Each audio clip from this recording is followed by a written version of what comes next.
যদি আমরা প্রায় প্রতিদিনই পায়ের ব্যথায় ব্যতিব্যস্ত হয়ে থাকি, তাহলে বহু চেষ্টার পরেও সে ব্যথা কমাতে পারিনি, তাহলে সবার আগে আমাদেরকে এর পেছনের কারণ জানতে হবে।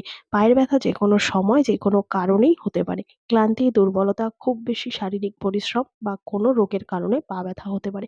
কিন্তু অনেকেই এই সমস্যায় প্রায় ভোগাতে থাকে। আবার অনেকে এমন রয়েছে যাদের সবসময় রাতের দিকে পায়ে ব্যথা হয়। তা এতটা বেড়ে যায় যে রাতে ঘুমাতে পর্যন্ত পারে না। আগে বয়স বাড়লে হাঁটুর ব্যথায় ভোগার কথা শোনা যেত, এখন কম বয়সেও হাজার অশান্তি। কুড়িতেই অনেকে হাঁটুর ব্যথায় কাবু হচ্ছে। বাড়ি থেকে কাজের জেরে আরও বেড়েছে সমস্যা, খাটে বসে কম্পিউটারে মুখ গুজে ঘন্টার পর ঘন্টা কাজ, আর তার সঙ্গেই বাড়ছে পিঠ, কোমর, হাঁটু, পায়ের তালু, গোড়ালি এগুলোতে ব্যথা। কিন্তু হাঁটু ব্যথা করছে বলেই তো রোজকার ব্যথার ওষুধ খাওয়া যায় না, তাতে আরও নানান রকম শারীরিক সমস্যা বাড়বে। তার ফলে যদি আমরা কিছু ঘরোয়া উপায় অবলম্বন করতে পারি, তাহলে কিন্তু অনেক সমস্যায় মুক্তি পাওয়া যায়। জীবনযাপনে কিছু বদল অনেক কষ্ট কমিয়ে দিতে পারে। তার সাথে যদি কিছু ঘরোয়া টোটকা আমরা নিয়ে নিই, তাহলে সমস্যা কোথায়? তো এর জন্যই আমরা ১ম এ নিয়ে নিয়েছি রসুন। রসুনের উপকারিতা কিন্তু আমরা অনেকেই জানি, অনেকে জানি না। শুধুমাত্র যে খাওয়ার হিসেবে আমরা রসুন ব্যবহার করি তা কিন্তু নয়। অনেক ধরনের পুরনো ব্যথার নিরাময় ওষুধ হচ্ছে এই রসুন। বহু দশক আগে থেকেই শরীরের ব্যথার দাওয়াই হিসেবে কিন্তু ব্যবহার হয়ে আসছে এই সবজি। গাঁটে গাঁটে ব্যথা থেকে শুরু করে নানান রকম যন্ত্রণায় রসুনের ঝুড়ি মেরা ভার। রসুনের মধ্যে রয়েছে অ্যালিসিন নামক উপাদান, যা পেশির রক্ত চলাচলে সাহায্য করে। কেননা যদি আমাদের কোনো অংশে রক্ত চলাচল অনেকটা ধীর গতিতে হয় কিংবা বন্ধ হয়ে যায়, সেই সব জায়গাতেই কিন্তু ব্যথাটা আমরা অনুভব করতে পারি। তো ১ম এ রসুন থেকে আমি এখানে ২ কোয়া নিয়ে নিয়েছি। তবে এখানে অবশ্যই আমি খোসা সমেত রসুন ব্যবহার করব। আর নিয়ে নিয়েছি এই ধরনের একটা হাতা। তোমরা চাইলে যদি পরিমাণে বাড়িয়ে নিতে চাও পরিমাণটা তেলের, সেক্ষেত্রে তোমরা একটু বড় পাত্র ব্যবহার করবে। আমি তোমাদের ব্যবহারের জন্য একবার ব্যবহারে আমি একটুখানি নিয়ে তোমাদেরকে পরিমাণটা দেখাচ্ছি। নিয়ে নেব ১ চামচ পরিমাণ এখানে অলিভ অয়েল।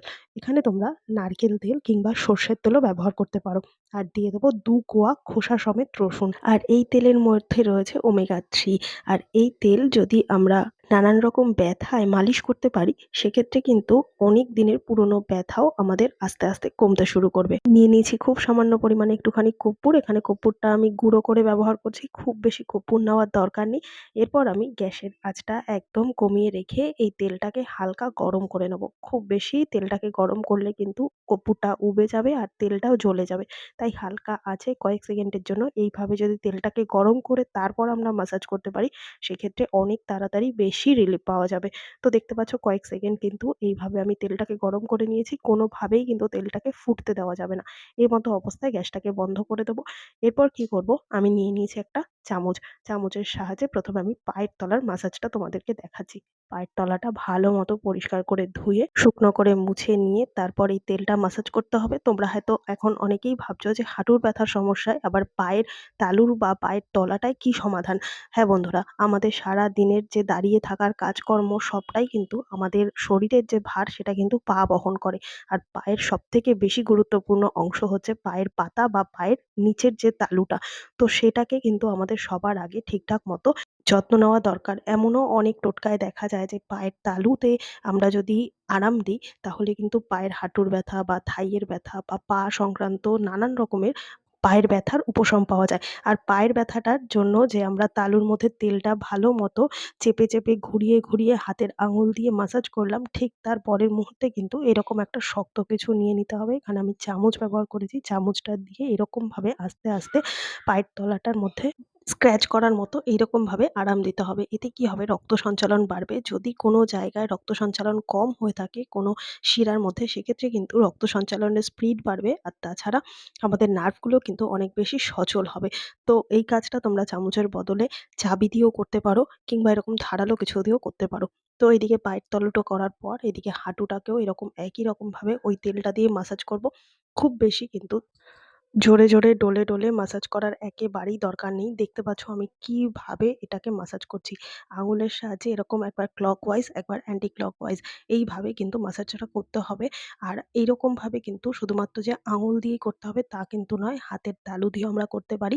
তো এইরকমভাবে নানান রকম পদ্ধতিতে যদি আমরা সঠিক নিয়মে আমরা অয়েল মাসাজটা করতে পারি, সেক্ষেত্রে কিন্তু অনেক ছোটখাটো রোগের অনেক বেশি উপশম পাওয়া যায়। এরপর কি করব, ২ হাতের বুড়ো আঙুলটা দিয়ে আস্তে আস্তে এইভাবে আমরা মাসাজ করব। তাতে পেশির মধ্যে রক্ত সঞ্চালন হবে। ক্লান্তি কিংবা দুর্বল কিংবা যে কোনো ধরনের হাঁটু ব্যথা, বাতের ব্যথা, আর্থ্রাইটিসের ব্যথা সমস্ত ধরনের, কিংবা এমনও হতে পারে যে মোচকে লাগা ব্যথা, সমস্ত ব্যথার কিন্তু এটা খুব ভালো একটা টোটকা হিসেবে কাজ করবে। দেখতে পাচ্ছ হাতের তালু দিয়েও কিন্তু এই একই রকমভাবে গোল, গোল মতো করে ঠিক ক্লকওয়াইজ আর অ্যান্টি ক্লকওয়াইজ এটাকে মাসাজ করতে হবে। তেল মাসাজের প্রসেসটা যদি সঠিক না হয় সেক্ষেত্রে কিন্তু ব্যথাটা একেবারেই কমবে না। তো এই রকমভাবে কয়েক মিনিট যদি আমরা মাসাজ করে নিতে পারি, তারপর কিন্তু আমাদের একটা ছোট্ট কাজ করতে হবে। নিয়ে নিয়েছি এখানে একটা পলিথিন প্যাকেট। পলিথিন প্যাকেটটাকে ভালো মতো পরিষ্কার করে একটু মুছে নিয়ে তারপর যেই জায়গায় আমরা অয়েল ম্যাসাজটা করেছি হাঁটুর মধ্যে, সেই জায়গায় ভালো মতো র‍্যাপ করে দিয়ে উপর থেকে মোটা একটা টাওয়াল বা পুরনো ছেঁড়া কোনো কাপড় মোটা করে পায়ের ওপর জড়িয়ে দিতে হবে। ভালো ফলাফলের জন্য এতে সামান্য একটু পরিমাণ সর্ষের তেল মিশিয়ে যদি প্রতিদিন ঘুমাতে যাওয়ার আগে রাত্রেবেলা এটা ব্যবহার করা যায়, তাহলে বাতের ব্যথা, জয়েন্টের ব্যথা, যে কোনো ধরনের পায়ের সমস্যা থেকে অনায়াসে খুব তাড়াতাড়ি মুক্তি পাওয়া যাবে। যার জন্য ছোটখাটো যদি সমস্যা হয় ডাক্তার দেখানোর প্রয়োজন পড়বে না। আর সাথে কিন্তু কোনো রকম ওষুধ খাওয়ারও প্রয়োজন পড়বে না। ব্যথার ওষুধ কিন্তু দীর্ঘদিন খাওয়া ভালো না। হ্যাঁ, তবে একটা কথা তোমাদেরকে বলে রাখি, যদি এই ব্যথাটা খুব বেশি পুরনো হয় তাতে কিন্তু কখনোই এই ধরনের ঘরোয়া উপায় বা টোটকা কখনোই কাজ করবে না। চিকিৎসকের পরামর্শ কিন্তু অবশ্যই নেবে। আর তারপর কি করতে হবে, ১৫ থেকে ২০ মিনিট ওইভাবে ভালো মতো কাপড়ে হাঁটুটা পেঁচিয়ে রাখার পর এখানে আমি নিয়ে নিয়েছি ঈষদুষ্ণ গরম জল। খুব বেশি গরম জল নেওয়ার প্রয়োজন নেই। গরম জলের মধ্যে এখানে আমি দিয়ে দেবো খুব সামান্য পরিমাণ একটুখানি সোডা। সোডা যেরকম আমাদের গোড়ালিটা ফাটা বা যেকোনো ধরনের ক্লিনজিং এর কাজ করবে, সাথে কিন্তু সোডার মধ্যে রয়েছে প্রদাহ বিরোধী উপাদান যা পা ব্যথা এবং প্রদাহ উপশম করতে সাহায্য করে।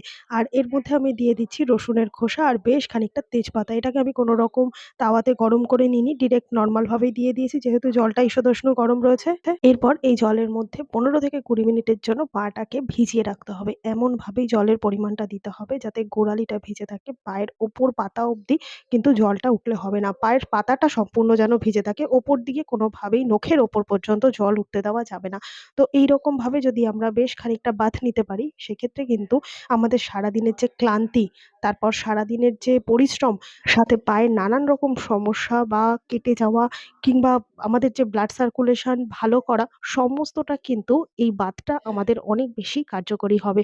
তো এইভাবে ১৫ থেকে ২০ মিনিট আমাদের প্রত্যেকদিন নিতে হবে। এমনকি অনেক সময় দেখা যায় ইউরিক অ্যাসিড বাড়তে শুরু করলে জয়েন্ট ফুলে যায়। রান্নাঘরে মসলা হিসেবে ব্যবহার করা হয় তেজপাতা, মাছ, মাংস, শুক্তো, এই ধরনের নানান রকম রান্না করতে আমাদের স্বাদ বদলের জন্য তেজপাতা ব্যবহার করা হলেও তেজপাতার ভেষজ গুণও রয়েছে, ইউরিক অ্যাসিড কমায়। তেজপাতার মধ্যে vitamin C, vitamin A, folic acid থাকে যা শরীরের জন্য অনেক ভালো। আর এর ফলে কিন্তু আমাদের পায়ের ব্যথা থেকে শুরু করে হাঁটুর ব্যথা, গোড়ালির ব্যথা, পায়ের পাতা, নানান রকম সমস্যা দূর করা যায় ঘরে বসেই। তো আশা করছি আজকের এই টিপসটা তোমাদের অনেকটাই কাজে দেবে। টিপসগুলো যদি ভালো লেগে থাকে লাইক, কমেন্ট, শেয়ার করে পাশে থাকবে। আমার এই ভিডিওটা তোমরা কে কোথা থেকে দেখছো কমেন্ট করে জানাতে ভুলবে না। দেখা হবে আবার অন্য কোনো ভিডিওর সঙ্গে। ধন্যবাদ।